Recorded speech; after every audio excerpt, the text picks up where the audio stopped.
Okay, ladies and gentlemen, are you all ready for the next session? Yeah. Please be seated. Okay, welcome back. I hope everyone had a good break and then are refreshed. We shall now continue the session with the fourth speaker. Since the conclusion of MEPC 74, a number of guidelines have now been completed and issued by the IMO. With industry-led initiatives also in place, we shall now invite Mr. Tim Wilkins, Environment Director of Intertanko, to provide their views on critical guidance to be used in the final months prior to the implementation of the looming 2020 sulfur cap deadline. Let's invite Mr. Tim Wilkins to show us how IMO regulations can affect Asian shipping markets. Thank you.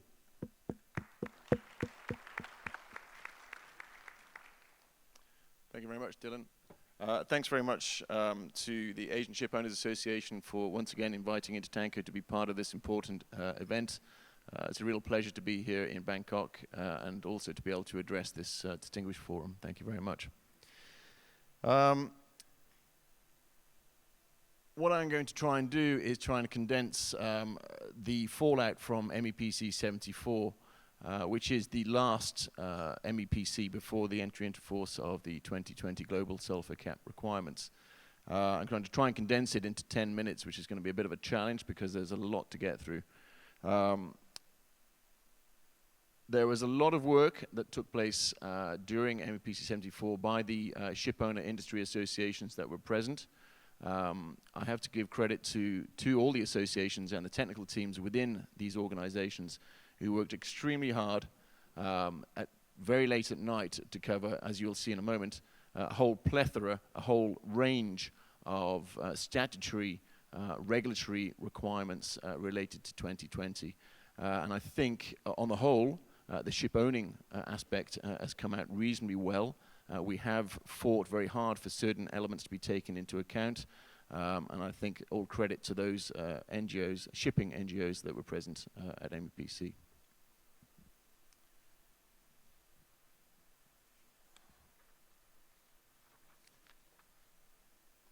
For those of you who were fast asleep after MEPC 73, just a quick recap. There were two major outcomes from that session. The first one being the HFO carriage ban, which will be enforced from the 1st of March 2020, and a resolution has now been distributed since October 2018. The second element that everybody still needs to pay attention to, and we shouldn't slip from our radar, is the adoption of the ship implementation plan. The important point here is, and we do get members of Intertanko asking us about this, is the actual changeover and tank cleaning aspect of things. There is reasonable guidance in the annex of the ship implementation plan. It is not a mandatory document, but we do encourage all ships to develop a 2020 implementation plan if you haven't already done so. So that was a very basic and quick recap. I wish I could be as quick about what happened at MEPC 74, but to give you a little bit of an indication as to where we are, we have various amendments to the convention. We have various guides, guidance, circulars, and even best practice documents that should all really be taken into account by the ship owning and the ship managing sector. They are all important in their own way, and they all link in certain ways. And I'm going to draw attention to a few elements as to where these links occur and what is important as we feel, as Intertanko and as BIMCO feel, our importance in terms of protecting the owner's interests come January 2020. It's difficult to try and press the button, hold the mic, and turn my papers at the same time. I might try and recruit one of my colleagues in a moment. This is the general gist of my presentation. Don't worry, I'm not going to go through it all in great detail, but what I will do is draw on a few elements that I think is critical and important for us to take away from this next 7 or 8 minutes of presentation. If you look at the points 1 through to 4, these critical developments that came out of MEPC 74 are all about trying to avoid taking on board and using non-compliant fuel. Points 6 through to 8 here, which I'll again touch upon in detail, are related to what you should do and what options you have available to you if, in an unfortunate situation, you end up with non-compliant fuel on board. So these are the main 2 elements where we were trying to protect our members' interests and the ship owner interests when we went to MEPC 74. I'm getting good at this. Let me pick up on the first important point. Now, the terminology for 3 different MARPOL fuel oil samples has been agreed. They will be adopted to MEPC 75, but they have been approved to MEPC 74. Therefore, we know that member states, port states, and flag administrations alike will start using these 3 different definitions. The first is the MARPOL delivered sample, and that is the standard sample that has been known throughout the industry and since the adoption of MARPOL Annex 6. This is the sample that's taken at the ship's manifold and the bunker inlet pipe. This is what we consider to be the important point of enforcement for the supply side. Then there are 2 other samples. There's the in-use sample. This will be related to actual service tanks and the fuel that's actually being used by that vessel and is linked to the designation of sampling points or even the fitting or installation of sampling points. The third and final sample is the onboard sample, and this is linked directly to the HFO carriage ban requirement.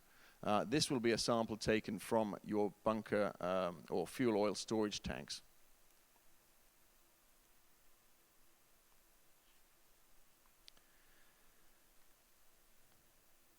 I mentioned in-use sampling and an in-use sample. There are in-use sampling points have been specified within the new requirements. So for existing ships or a ship constructed before the entry into force of these requirements, sampling points should be fitted or designated no later than the first renewal survey that occurs 12 months or more after the entry into force of the regulations. So basically after October 2021. The onboard sampling and sampling points, again, as I mentioned before, they will connect to the enforcement of the HFO carriage ban. And there will be guidance developed in accordance with the sampling of the onboard HFO. Now, there is also, just to confuse things a little bit more, there are guidelines going to be issued on the sampling for in-use sampling points. It was recognized by the ship owner representatives that actually sampling in-use fuel does come with a fair degree of safety risks. And we did request that sufficient and proper sampling guidelines were taken to ensure that safety when sampling is paramount. Now, point 4 here, fuel oil sampling testing and verification procedures. This is an important point, and I've actually decided to shift this over to its own slide. The importance here, and if you were listening to me in the first 2 slides, you may remember some of the terms and references that I've also already delivered. Now, the fuel oil sampling, testing and verification procedures relate to how far beyond the compliance threshold you will go. It's based on the 95% confidence limit. And what we have in the amendments to the annex is a focus on the 95% confidence limit for the MARPOL delivered sample and that for the in-use and on-board sample. So as I mentioned before, the MARPOL delivered sample is a sample to make sure that fuel being delivered to the vessel is compliant. And in this regard, we would suggest that the suppliers have a means to control the sulfur content. And as such, they should be delivering fuel at 0.5% sulfur content. Anything above that will be non-compliant. However, for the in-use sample and onboard sample for the ship, there is what we'd say a 95% confidence limit, or a slight variation on this, that will allow an exceedance up to 0.53% of sulfur in fuel. The point is that we would like to encourage those supplying the fuel to be blending to 0.47% and not as close to 0.5% as we have here they may well do. We feel that this is a useful way forward, and it's certainly a strong outcome to try and protect the owner's interest from MEPC 74. Connected to this element of testing and verification, there are procedures that will be put in place. We know that the supply industry, led by IBIA and IPICA, are looking to produce verification procedure guidance notes, and that will be an industry-led guidance protocol. I've referred several times to 0.5, but it should be, correctly speaking, should be 0.50% as the actual limitation. There has been an agreement within the 2020 consistent implementation guidelines that it will only go to 2 decimal places and won't go beyond that. We've already had cases in certain parts of the world, in North America and in Canada, where Port State Control have tried to ping vessels based on going beyond the 2 decimal places. Now, there is a time gap. I did mention earlier that some of these amendments have been approved at MEPC 74, but they will actually be adopted at MEPC 75. Notwithstanding this, there is a strong political will by the member states of IMO to ensure that they start enforcing these requirements from 2020. Not only are they reflected in these new guidelines, the 2019 guidelines, but they are also put out as a MEPC circular inviting member states to apply these amendments in advance of entry into force. To help us a little further, we do have a lot of this information that I'm providing you now contained within what they call the consistent implementation guidelines. There's been a lot of redrafting of this document based on industry feedback, shipping industry feedback, I should qualify. We have now included a lot of the safety aspects, the compatibility aspects for new fuels, and this doesn't limit just to compatibility. It covers stability, coal flow properties, pour point, acid number, cat fines, and so on. It also covers the sulfur content and testing verification procedures, which I mentioned in my previous 2 slides. And also importantly, it also covers an element which is new to the IMO process, and the concept of actually testing the bunker barges and the shore tanks. Again, I think this is an important development and something that I'm happy to bring to the attention of this forum. This is pushing back a little bit to the port states and those states that are supplying the fuel to make sure that the fuel that is supplied to the vessels in the first place is compliant. And rather than test the 70 or 80,000 merchant vessels out there, try and test instead the bunker barges or at least the shore tanks. The consistent implementation guidelines also include in their annex the FONAR template, as well as guidance on how to use and how to complete this document. I have only a couple of more slides left if you're still with me.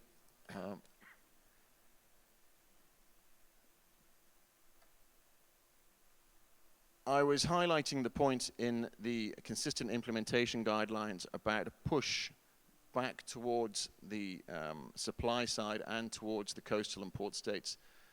Another, I would say, point in this favor is the fact that there has been an MEPC and an MSC circular drafted to be circulated after MSC that suggests that member states should take action against those fuel oil suppliers that have delivered fuel that does not comply with that as stated on the BDN, bunker delivery note.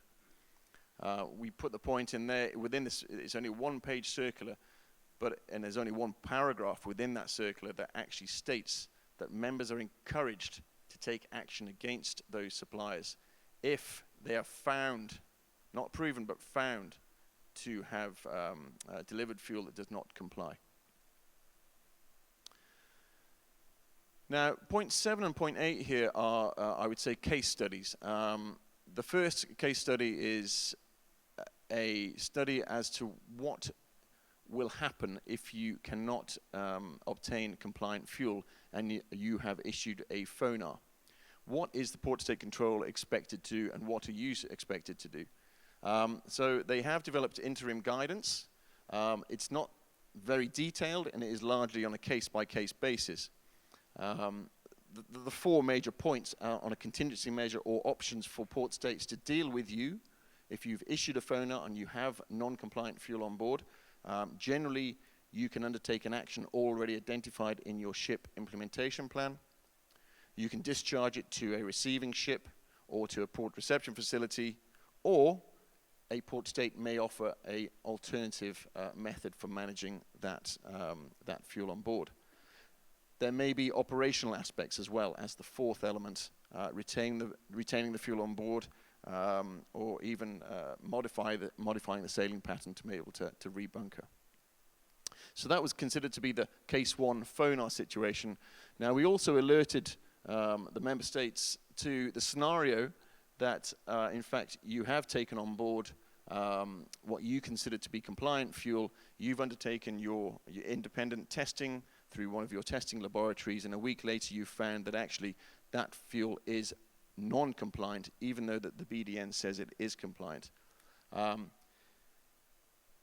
This has been recognized as a situation, whereas at PPR 6, a subcommittee of MEPC, which was held in February, the member states at that meeting were not prepared to actually accept that this was a scenario that the industry would be put in. We have addressed this now, and this case is included as a possibility within the Port State Control guidelines. And Port State Control inspectors are now alluded to the fact that this may occur and can request information based on this possibility. That brings me on to the Port State Control guidelines for implementing these requirements. Again, all the points that I've listed already, 1 through to 9 here, are taken into account in these Port State Control guidelines. And it is important to reference these and how they interlink with all the other points that I've raised already. If we move away from the fuel aspect for one moment and we talk about the EGCS or scrubber aspect of things, there was some developments here as well. Some of you who've been aware of some of the discussions at IMO on the 2015 scrubber guidance document will know that there were no real contingency measures in there, or certainly contingency measures weren't addressed by the IMO.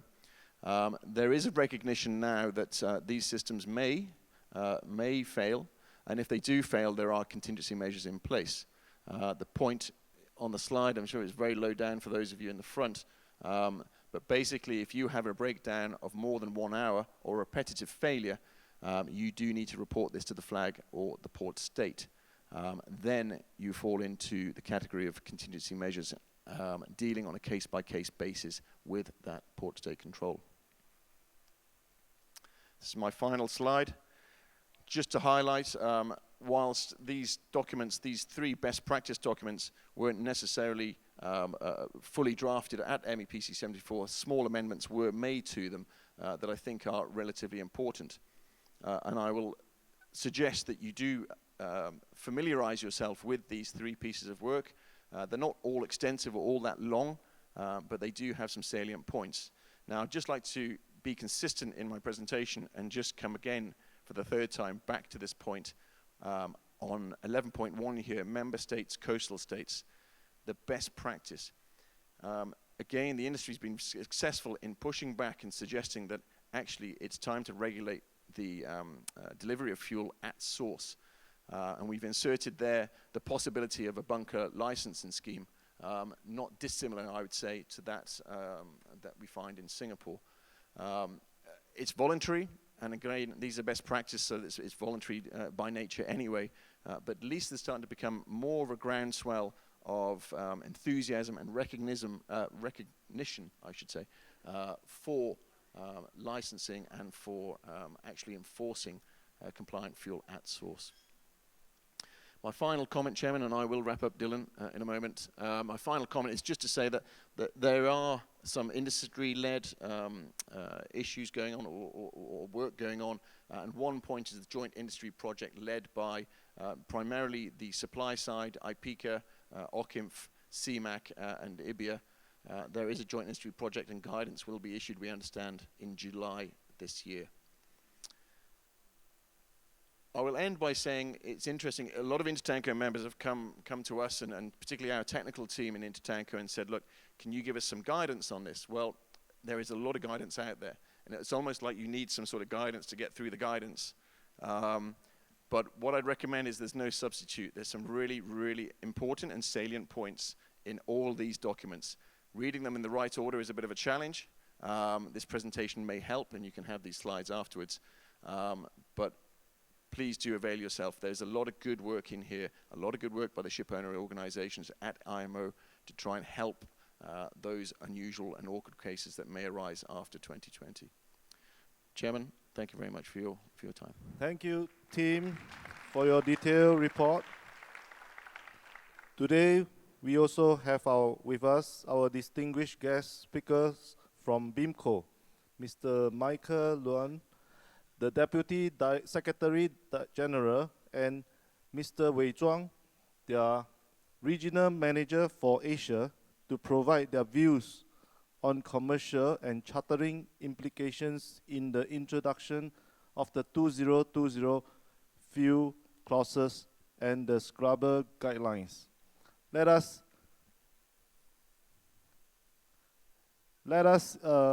invite them to present us on the topic on IMO 2020 sulfur cap, the market, key technical issues, and the BIMCO clauses. Thank you. Thank you very much. Thank you very much. Thank you very much for this invitation from BIMCO to address this forum about I guess what we can call the hottest topic in shipping right now.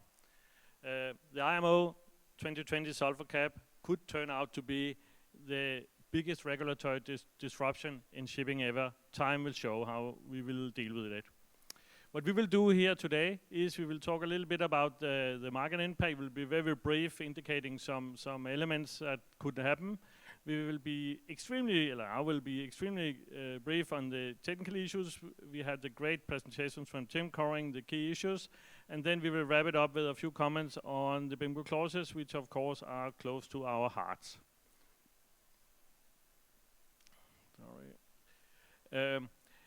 This disruption will heavily impact the cost in shipping. A key element for, I think, a lot of companies will be the possibility for owners to pass on the higher cost going forward.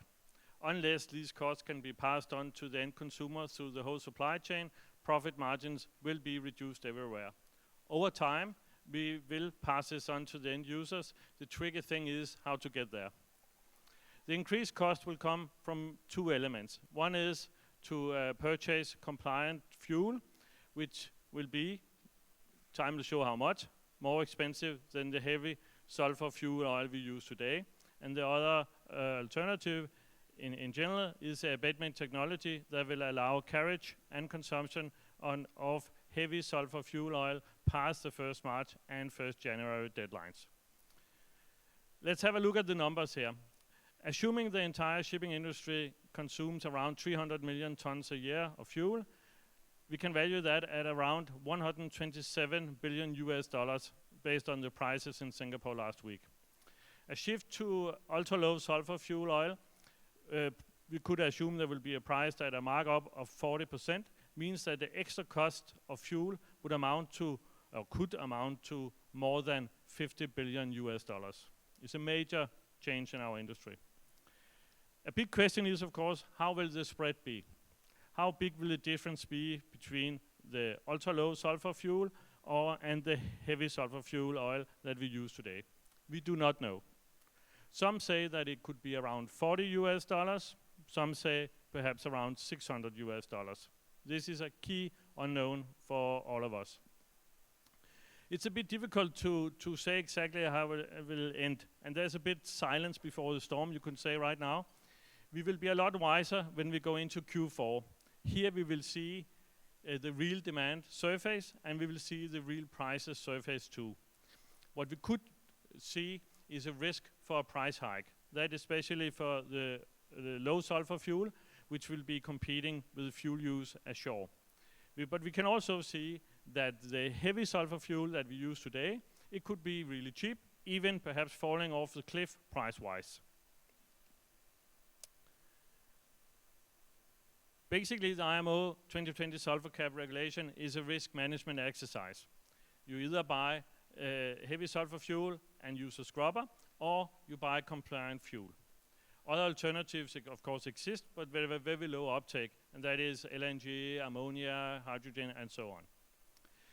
All companies need to have the plan worked out very well, regardless of what strategy they apply. And I think Tim's presentation today well illustrated there's a lot of stuff to attend to and to prepare for. Moreover, the strategy depends very much on the business you're in. There's a big difference if you're a liner company or you're a tramp shipping company, and also what trading area are you in. It's a very complex situation for our industry.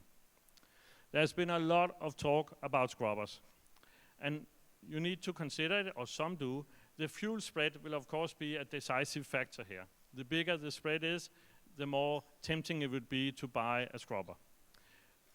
The decision for that will also be heavily impacting on how much fuel you use. If you burn a lot of fuel on a big ship, of course, the scrubber could be a sustainable investment going forward. This heavy increase in cost is a challenge for all owners, but the impact on the freight rates will differ. The freight rates will be impacted, and we will see a more diversified market arise. We will see a mix of ships, some with scrubbers, some with no scrubber. We will see ships which are very energy efficient, and we will see ships who are less energy efficient. In practice, we will have kind of the creation of a more multi-tier market than we have probably seen in history. There are some elements in all this that could have a positive impact on the freight rates. During 2019, we will see some capacity being taken out for cleaning of tanks, installing scrubbers, and the like. This will have a positive impact, even though it is small on the freight rates. We will also see that the least energy efficient ships, which perhaps also will require an update on the ballast water front, they are clearly at a risk for recycling, especially in a poor market. This would have a positive impact on the freight rates too. The new sulfur requirements and the demand for fuel would lead to a global reshuffling of bunkers. Low sulfur fuel should be available all over the world, and this will require that the fuel will be moved around in big quantities. This will be clearly an opportunity for product tankers. Looking at the heavy sulfur fuel, that will probably also be a need for some reshuffling. Some of it will still be used for bunkering, and some of it will be looking for new markets. That could perhaps be power plants. All this could have a positive impact on the VLCCs, also for storage, by the way. The new IMO sulfur regulation will also have an impact on the bunker industry itself. The issue here is the credit requirements will be much higher. I mentioned earlier today that the extra cost of bunkers could be as high as more than $50 billion. And all this have to be financed. Under the typically 30-day credit that is given today, that would mean that the credit facilities have to be increased by more than $4 billion. We are aware that a string of the larger bunker companies have made new arrangements with their banks, but we are not certain that all bunker companies will be able to secure this. This is going to be a key issue too. I will very quickly comment on a few technical key elements. I had nothing to add to Tim's very good presentation here. And I think Tim illustrated very well that we need to get prepared. We need to do a lot of homework. And we have only one key recommendation here, and that is to comply. Because all the problems coming from not doing that is really, really a challenge. So that is our key recommendation. Availability, we believe, will also be an issue. All bunker delivery entities today say they will be able to deliver, and I'm sure they can. The issue, of course, will be when everybody have to actually do it, and that could really impact on the price of this. So we see the clear risk of a price hike here. The scrubbers, I've been talking to a lot of companies the last few months, and this is a topic we keep returning to. Is scrubbers good or are they bad? We don't have a view on this. This is a commercial decision, and I think everybody have to look upon the trade they're in and the spread we don't know about yet, and to take a decision based on that. Effluent water quality is a matter for IMO. We have seen local bans come up in Singapore, and basically they will not really impact the economic viability of scrubbers, as the main part of a voyage will still be possible to use the scrubber. This could of course change in the future, but we believe that will be many years down the road. I would now like to pass on the floor to my colleague to address what we also believe is a key issue on the legal side. Thank you.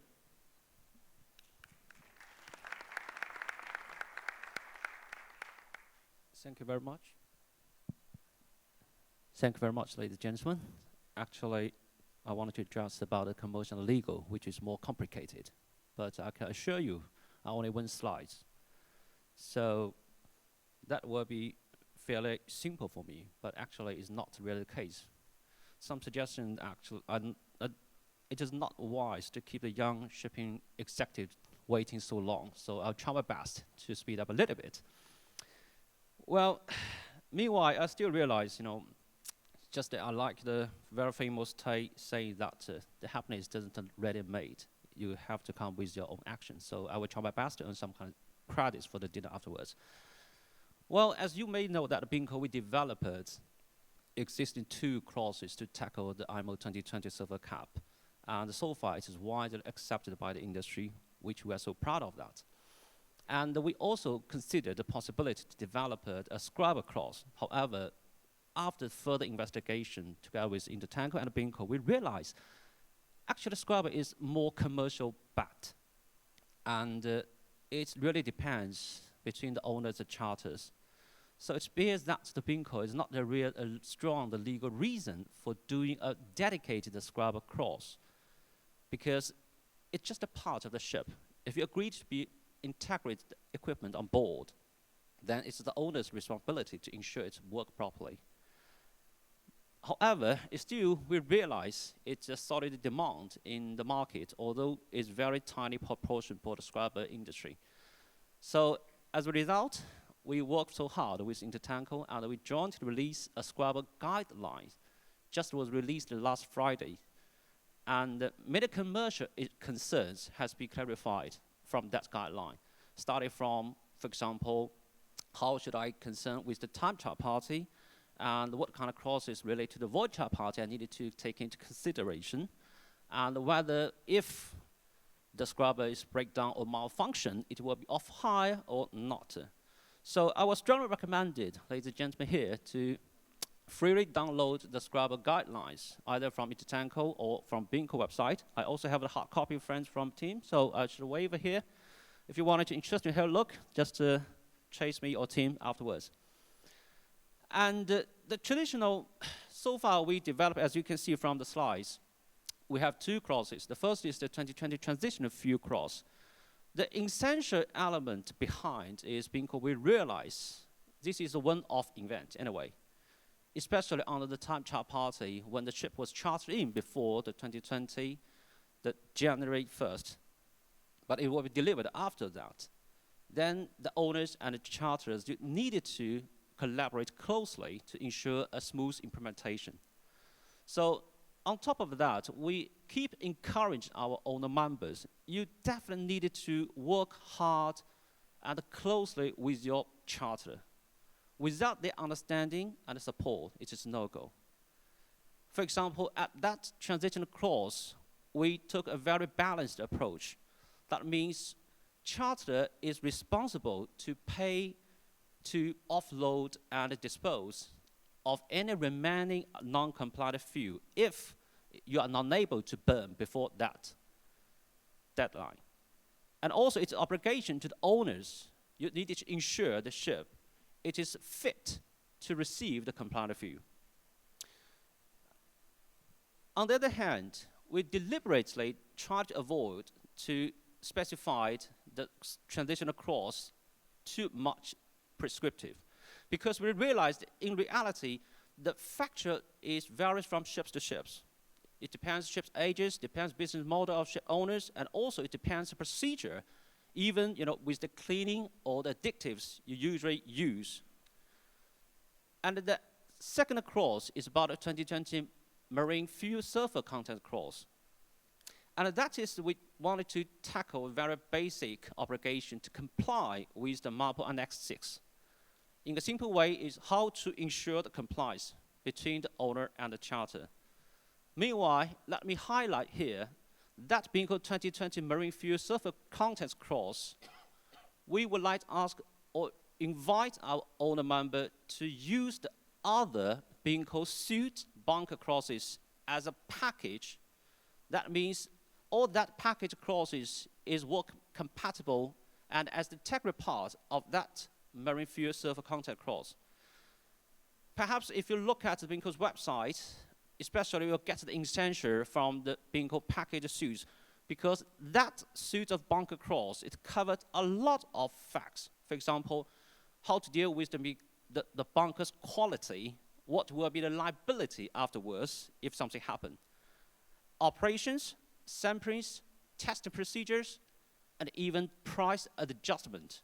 I'm pretty sure many owners are deeply concerned for the time being. And on that clause, the time charter, you are obliged to ensure the bunker supply comply with the applicable regulations.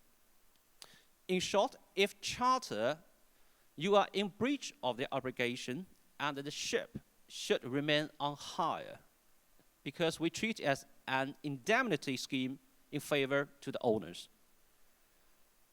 Meantime, owners, you also needed to warrant that the ship should comply with the sulfur content requirement of the MARPOL Annex 6. What if the ship fails to comply with the compliant fuel? Then, theoretically speaking, the charter, you are entitled to claim against the owner, just as a common law and the damage for the breach of contract. So in that respect, under that clause, BINCO, we don't make a reciprocal claim or indemnity scheme to cover that issue, because we believe it is already under the common chart parties wordings. So all in all, as I promised, is very short. And so far, we are so happy to see that the clauses is widely accepted. And if you have any kind of questions, or if you wanted to know more, especially scrubber clauses or guideline here, please approach us. Thank you. Thank you, Mr. Micah and Mr. Wei Zhuang. We shall now open the floor to our Q&A session. For those who have any questions, you can raise up your hands and the mic will be sent to you immediately. So we are welcoming any questions, comments from the floor to any of our speakers.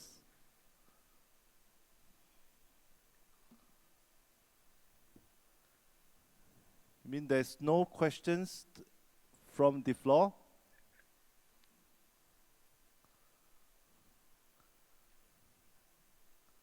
Going once?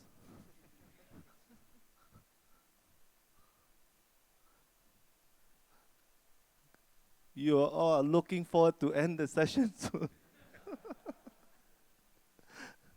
Okay, that's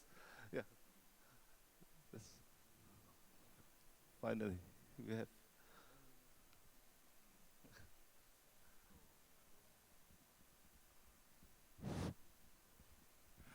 Thank you for giving me the floor. My name is Dave Iwamoto. I'm from ASA, which is a shipbuilders association.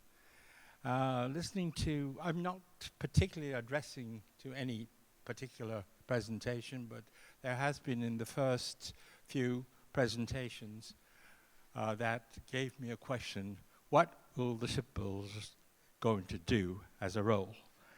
We have seen in the automotive industry that some of the electronic and digital companies are trying to take the role of Toyota, Nissan, and Ford, and whatever. That means that our role is also under threat as shipbuilders. Maybe in the future we are afraid that we will not be able to get a prime contract from the ship owners, and then to be only a subcontractor. I would really like to know what role you would expect from the shipbuilders for me to study a little bit more. Thank you.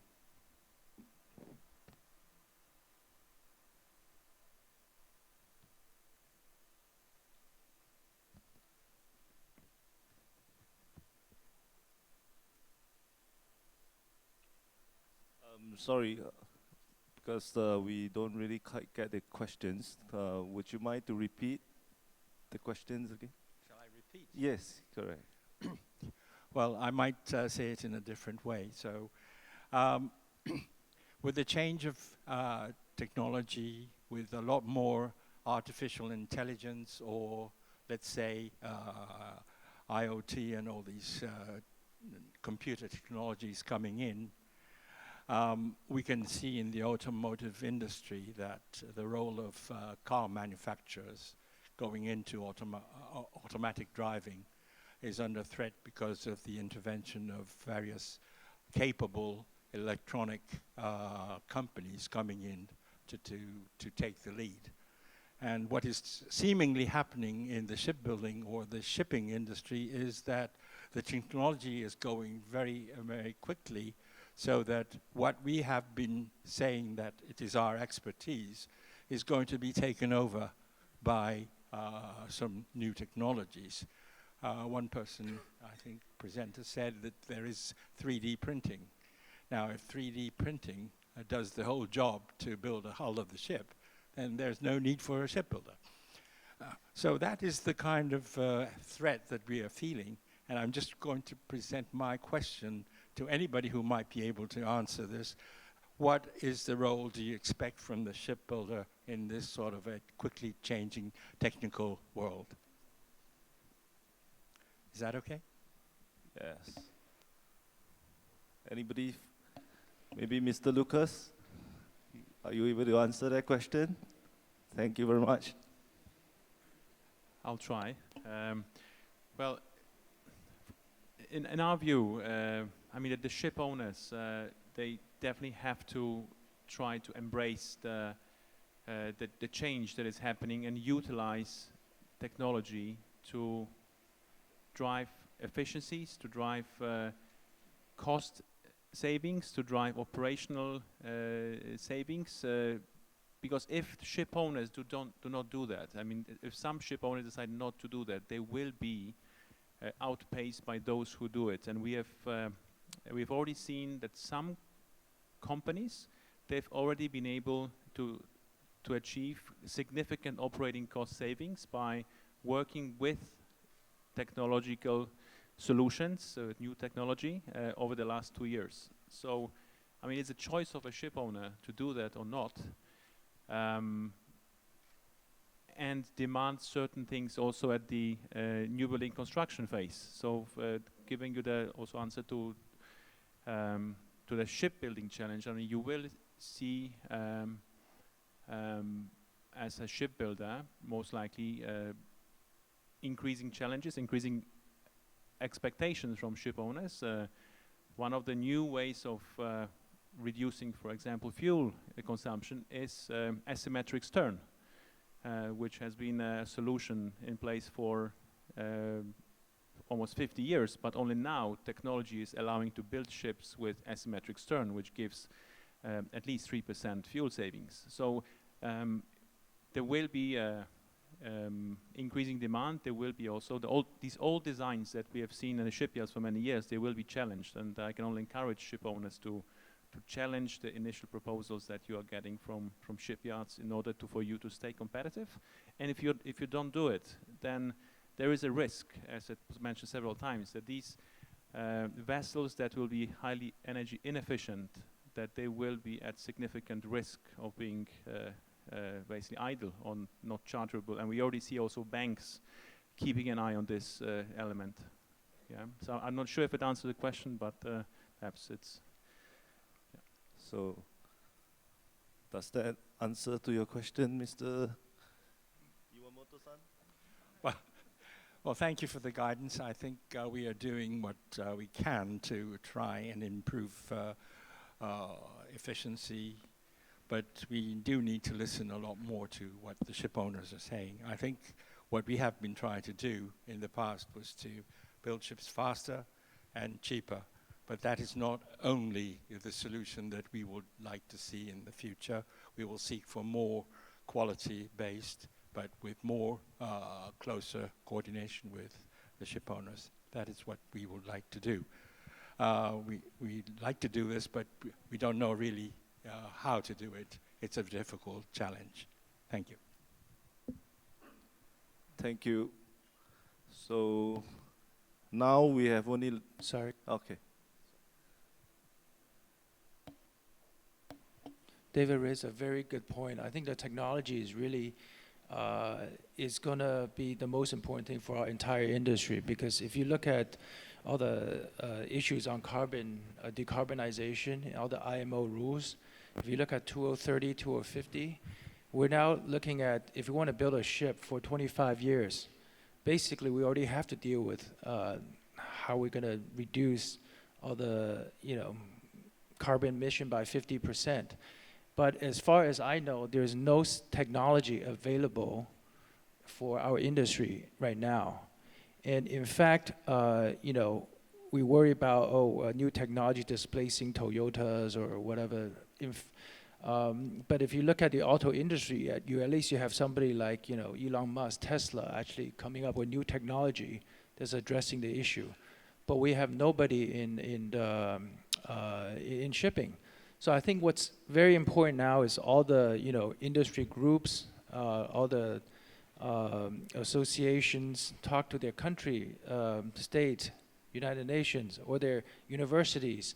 Actually, people should actually, it's really odd that IMO comes up with a rule and then nobody comes up with a funding to do the research for for the technology that's needed. And I think, shipbuilding countries like, Japan, China, Korea, actually should really put a lot of, effort, fundings into this area of research.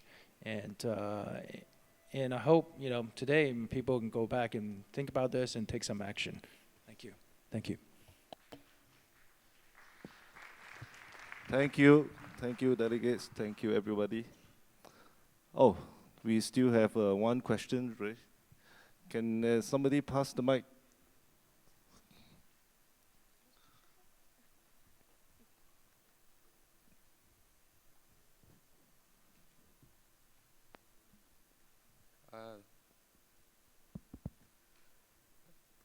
Thank you for the Dilong. Please give me the opportunity. I think my question is for Lucas and all the other classes in this floor. We're talking about digitalization, we talk about e-commerce. In the next 10 years, we're talking about 70% of job is losing in the next 20 to 30 years. That will affect our industry. If we think about class, which is traditionally certification, classification services for the industry, and we think about blockchain together with 5G in the next 5 to 10 years, which is provide the transparency, all the track of records, and cannot be changed. So, as a class, which is providing the transparency, certification of the product supply chain and the shipping, what is class concern about blockchain or how to embrace this challenge? And that's my questions. Okay, thank you. Thank you for that question. In terms of class, we see that the use of blockchain technology as such, the industry has to be selective where to apply it. I mean, classification in a certain process of providing certificates for the ships is not a very complex process, does not include multiple transactions as we see, for example, in the financial industry. And that's where we are not using blockchain. However, we see, for example, already potential use of blockchain when it comes to approval of drawings and interaction between shipyard and class, where there are multiple comments, there are multiple entry points, and that's where blockchain could have potential. We also see potential use of blockchain when it comes to the whole process of registering materials and components, or components that are actually going on board the ship, and they are being tested during the new building stage. And transparency of that front could provide the increased level of transparency that would speed up the ship registration process. So I think we don't have an answer yet when it comes to where blockchain should apply, but it should definitely apply in processes that include multiple stakeholders, that include multiple components on ships, but we also have to be critical that at times use of blockchain technology is not required. So I'm not sure if that answers the question. Maybe also my colleague from KR has some comments. Yes. Yeah, we care also investigated about the blockchain technology, how we can apply this technology into our industry, but we found out the current state of the blockchain technology are not what we are expecting today to apply for our industry. So we should take a deep look about the progress of the blockchain technology, because it takes a lot of time to make the one single transaction. Another, it takes a lot of time, and then there is some lag of the data size in the blockchain. So we must maybe investigate more about the blockchain for the next few years. And then the another thing about the technology can lead the changes of the classification rule. In my opinion, that one of the technologies, such as remote survey, can change the surveyors in all the overseas area can decrease maybe in 10 years, and then plan approval designer. Maybe if we have some AI-based 3D, if we can get a 3D model from the shipyard, then if we have AI technology that can judge the design by the rule and by AI technique, then we don't need a design approval engineer anymore. So we must develop and then research this kind of a new technology to say more efficient way to our classification services. Then I think that we classification society will change our rules in maybe next 10 years. Yeah, that's my opinion. Thank you so much. Thank you. Sorry, we are now running out of time, so I have got to end these sessions. By the way, TSA has got an announcement to make.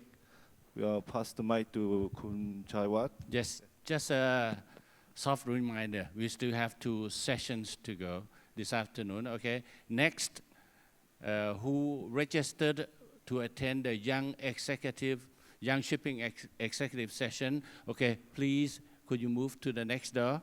Okay, and the rest of you, we still have the gala dinner tonight at this very room at 6:30 tonight. Okay, see you all later. Thank you. Thank you. Thank you, everybody.